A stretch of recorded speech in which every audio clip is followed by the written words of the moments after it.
Class 12th example 2.10।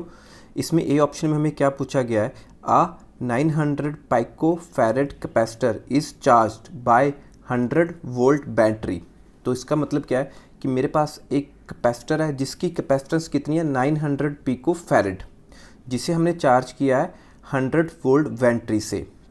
So find क्या करना है, how much electrostatic energy is stored by the capacitor. अब हमें फाइंड करनी है कि इस कैपेसिटर ने कितनी एनर्जी स्टोर की। और B part, the capacitor is disconnected from the battery. अब बी पार्ट में हमें क्या कहा गया है कि जो मेरा कैपेसिटर है उसे हमने डिस्कनेक्ट कर दिया बैटरी से। सो ऐसी फिगर आ जाएगी, and connected to another 900 picofarad capacitor. तो इसे हमने कनेक्ट कर दिया एक और कैपेसिटर से जिसकी कैपेसिटेंस भी सेम रहेगी। सो लेट सी कैपेसिटेंस हमारे ऊपर वाले कैपेसिटर की थी, सो जिससे हमने कनेक्ट किया उसकी भी कैपेसिटेंस सी ही है। तो ऐसे हमने इसे कनेक्ट कर दिया। तो पूछा क्या गया है, what is the electrostatic energy stored by the system. अब जो ये सिस्टम बना नया वाला, इसमें कितनी एनर्जी स्टोर होगी, जो हमें बुक में फिगर बी की ऑप्शन में दिया हुआ है कि फिगर ए हमारे पास पहले ऐसा था, फिर हमने एक कैपेसिटर ला के इसको कनेक्ट कर दिया। तो अब इस सिस्टम में मेरे पास कितनी एनर्जी स्टोर होगी। सो सबसे पहले हम ए पार्ट स्टार्ट करते हैं। हमें मालूम है mathematical capacitance of a capacitor is given by charge stored upon potential by that charge. मैं इसे रिपीट करता हूँ, आप ध्यान से सुनिए। कैपेसिटेंस मैथमेटिकली किसके इक्वल होता है, charge store over potential due to that charge store. मतलब वी डिपेंड करेगा क्यू के ऊपर। सो यहाँ से हम कह सकते हैं कि my charge Q comes out to be C into V. So अब मुझे क्वेश्चन में क्या क्या गिवन है वो देख लेते हैं। सो मुझे कैपिटल सी कैपेसिटेंस गिवन है जिसकी वैल्यू है हमारे पास 900 पिकोफैरेड। सो फिको में हमें मालूम है 900 इंटू 10⁻⁻12 होते हैं, सो फैरेड। तो हमारे पास टोटल कैपेसिटेंस कितनी आ जाएगी, यहाँ पे मेरे पास 2 जीरोस है, तो इसे अगर मैं सिंप्लीफाई करूँ तो 9 इंटू 10⁻² इंटू 10⁻⁻12 फैरेड। अब इसे फर्दर सिंप्लीफाई करें, बेस सेम है तो पावर्स ऐड हो जाएंगी। तो my capacitance is equal to 9 into 10⁻10 farad आ गई। एंड वी हमें पोटेंशियल गिवन है, ड्यू टू बैटरी हमारे पास कितनी थी 100 वोल्ट। तो ये कैपेसिटेंस और हमें potential due to battery given थे। अब हमें मालूम है energy stored in a capacitor, energy stored in a capacitor किसके इक्वल होता है, हाफ सी वी स्क्वायर। तो आप ये भी कह सकते हैं कि इसे अगर मैंने ड्राइव करूं दूसरी फॉर्म में, like half C V into V, V square को हमने ब्रेक करके लिख लिया वी इंटू वी में। सो हमें मालूम है सी वी यहाँ से हमने किसके इक्वल कर दिया था, क्यू के। So is equal to half Q V. तो मेरे पास ये दो फार्मूले आ गए energy store in a capacitor. आप कोई सा भी यूज़ कर सकते हैं। तो यहाँ मैं क्यू की वैल्यू भी निकाल सकता हूँ। सो लाइक अब मेरा क्यू हमें मालूम है सी इंटू वी होता है।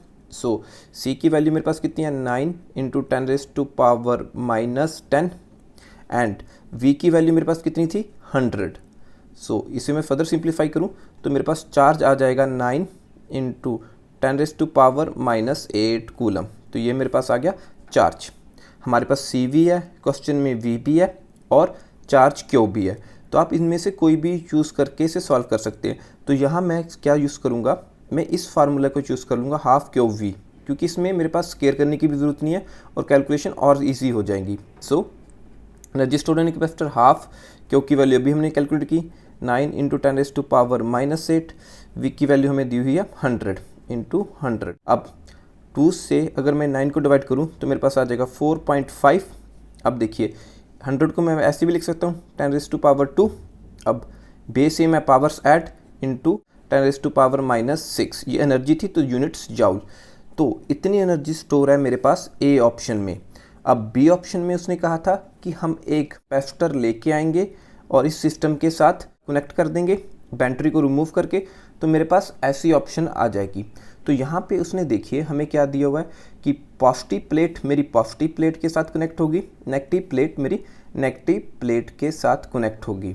हम यहाँ पे देखेंगे अब कनेक्शंस ऑफ कैपेसिटर। तो this is very important topic. अगर आपकी कंपटीशन के पॉइंट ऑफ व्यू से बात करें, जब भी हम कनेक्शन करते हैं कैपेसिटर्स का तो मेरे पास एनर्जी लॉस होती है इन the form of heat and electromagnetic waves में। वाइल कनेक्टिंग टू कैपेसिटर्स हमारे पास हमेशा ही एनर्जी लॉस होगा ही होगा। सो इस कॉन्सेप्ट को हम ध्यान से देख लेते हैं। पहले हम इसका मैकेनिज्म और इसे बारीकी से देख लेते हैं। सो अब हम देख लेते हैं कि अगर यहाँ जब भी हम कनेक्शन करते हैं कैपेसिटर्स का आपस में, तो मेरे पास दो सिनेरियो आते हैं। एक सिनेरियो जब मैं पॉजिटिव प्लेट को पॉजिटिव प्लेट के साथ ही कनेक्ट करूँगा एंड नेगेटिव प्लेट को नेगेटिव प्लेट के साथ ही कनेक्ट करूँगा। जब दूसरा ऑप्शन आता है कि मैं पॉजिटिव को नेगेटिव प्लेट के साथ कनेक्ट कर सकता हूँ, नेगेटिव को पॉजिटिव प्लेट के साथ कनेक्ट कर सकता हूँ। तो जो डिफरेंस इन एनर्जी आएगा आफ्टर कनेक्शंस है ना, वो किसके इक्वल होगा, C1 into C2 bracket start V1 minus V2 bracket close whole square divided by 2 bracket start C1 plus C2। जैसे ही हम उल्टे कनेक्शंस करेंगे पॉजिटिव को नेगेटिव के साथ, तो हमारा जो ये V1 minus V2 whole square वाली टर्म है ये यहाँ पे पॉजिटिव आ जाएगी। जब भी हम ऑपोजिट चार्जेस प्लेट्स को कनेक्ट करते हैं तो हमारे पास जो लॉस ऑफ एनर्जी है वो ज़्यादा होगी।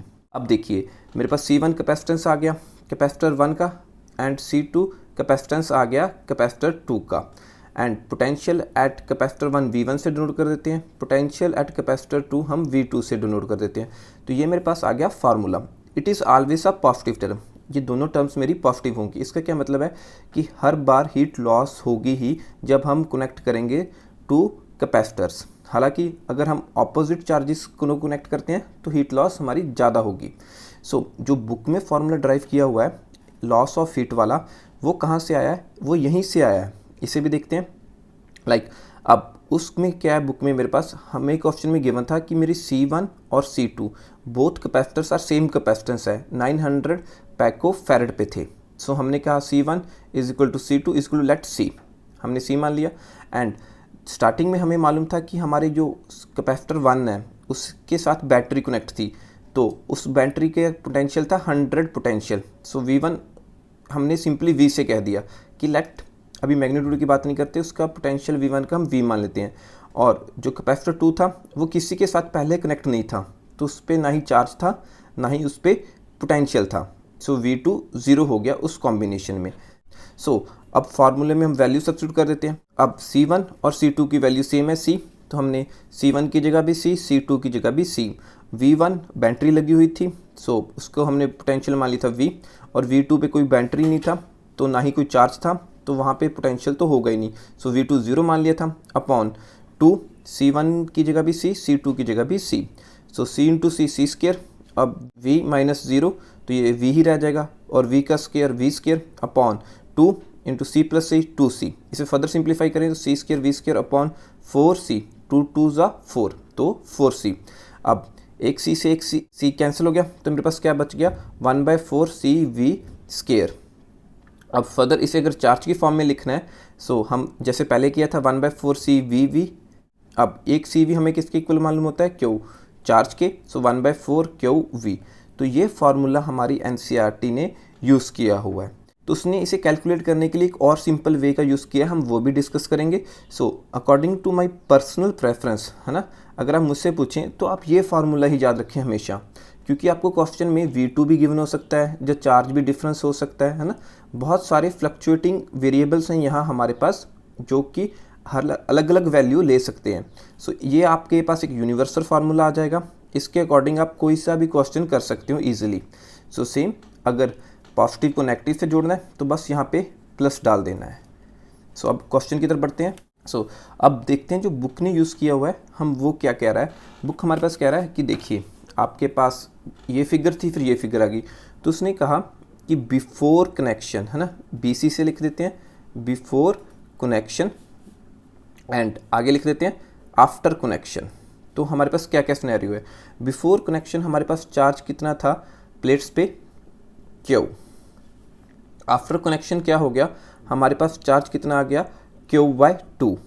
ठीक है।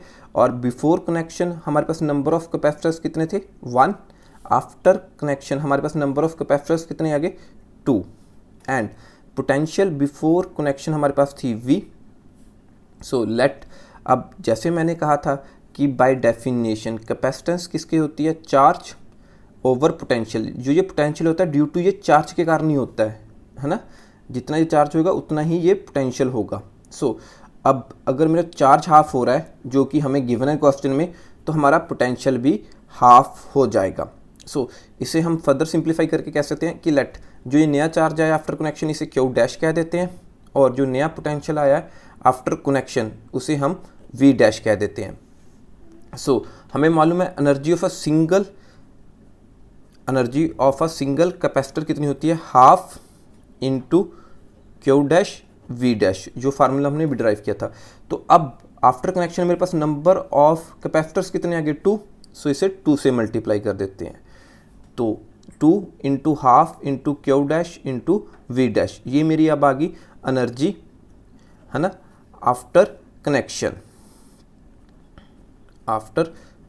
की बात हो रही है, एनर्जी आफ्टर कनेक्शन आ गई हमारे पास ये। तो यहाँ पे हम वैल्यू सब्स्टिट्यूट कर लेते हैं। So 2 into half, so Q dash की वैल्यू कितनी है, Q by two, V dash की वैल्यू कितनी है, V by 2। So is equal to ये कितना हो गया, 2 से ये 2 कैंसिल हो गया, सो 1/4 क्यू वी। सो अब आफ्टर कनेक्शन मेरे पास इतनी एनर्जी रह जाएगी। सो 1/4 क्यू की वैल्यू हमने कैलकुलेट की हुई है, इंटू 9 इंटू 10⁻⁻8, और v तो हमें मालूम है हमारे पास 100 था, इंटू 100। अब अगर मैं 4 को 9 से डिवाइड करूं तो मेरे पास आ जाएगा 2.25 इंटू, अब मेरे पास देखिए इसे मैं 100 कैसे लिख सकता हूँ, 10⁻²। अब बेस सेम है तो पावर्स ऐड, तो ये बच जाएगा 10⁻⁻6 joule. So this is our answer कि आफ्टर कनेक्शन मेरे पास ये एनर्जी रह जाएगी। सो डिफरेंस इन एनर्जीज, ठीक है, डेल्टा यू कह देते हैं हम, कि कितनी एनर्जी हमारी लॉस हो रही है, ठीक है, लॉस ऑफ एनर्जी हम डेल्टा यू से डिनोट कर देते हैं। सो मेरे पास पहले एनर्जी कितनी थी 4.5 इंटू 10⁻⁻6, आफ्टर मेरे पास कितनी एनर्जी बच गई सिस्टम में, 2 इंटू 2.5 इंटू 10⁻⁻6, यूनिट्स तो सेम ही है, जूल। सो आफ्टर कैलकुलेशंस मेरे पास लॉस इन एनर्जी मतलब डेल्टा यू कितना आ जाएगा, 2.25 इंटू 10⁻⁻6 जूल। तो ये लॉस हमेशा ही पॉजिटिव होगा क्योंकि हमारी energy in the form of heat और इलेक्ट्रोमैग्नेटिक वेव्स या इलेक्ट्रोमैग्नेटिक रेडिएशंस में लॉस हो रही है। So this is our answer. तो हम ऐसे भी कह सकते हैं कि जो हमारी लॉस ऑफ एनर्जी है वो हाफ होगी देन इनिशियल एनर्जी से। Thank you.